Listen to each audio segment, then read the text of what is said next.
Emmanuel Macron, après avoir nommé le plus jeune Premier ministre de l'histoire de France, Gabriel Attal, 34 ans, vient de nommer le plus vieux Premier ministre de la Ve République, Michel Barnier, 73 ans, qui s'est fait illico traiter de fossile ou de dinosaure. Mais est-ce que c'est si vieux que ça, 73 ans, pour un chef d'État ou de gouvernement? François Mitterrand et Jacques Chirac étaient encore président de la République à 73 ans.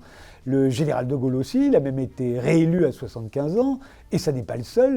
Nelson Mandela a été élu président de l'Afrique du Sud à 75 ans. Winston Churchill est redevenu Premier ministre à 76 ans. Il est resté jusqu'à 80 ans.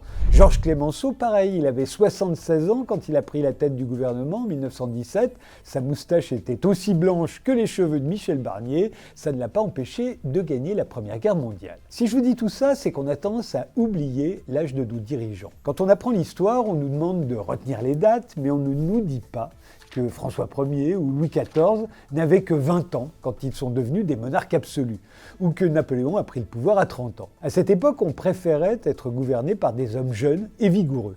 Mais en démocratie, c'est le contraire. Les électeurs préfèrent les seniors, blanchis sous le harnais de l'expérience, ils trouvent ça plus sécurisant. Et l'on peut les comprendre car au XXe siècle, l'une des rares fois où un type encore jeune a été porté au pouvoir par les urnes, il s'appelait Adolf Hitler et il a provoqué une guerre mondiale qui a fait 70 millions de morts. Et oui, tout le monde sait qu'Hitler est devenu chancelier en 1933, mais à quel âge? Ça, les historiens ne le disent jamais. Moi, je m'en suis aperçu en écrivant les Birthday Books. Il avait 43 ans. C'est jeune, 43 ans pour un chef d'État. C'est l'âge de John Kennedy lorsqu'il est devenu le plus jeune président de l'histoire des États-Unis. Ou de Justin Trudeau quand il est devenu Premier ministre du Canada.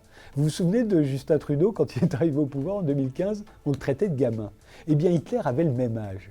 Ses homologues européens étaient tous bien plus vieux que lui. Et lui n'avait qu'une envie, c'était d'en découdre. Heureusement, ce sont les vieux briscards qui ont fini par l'emporter. Churchill avait 15 ans de plus qu'Hitler, Staline 11 ans de plus, Roosevelt 7 ans de plus.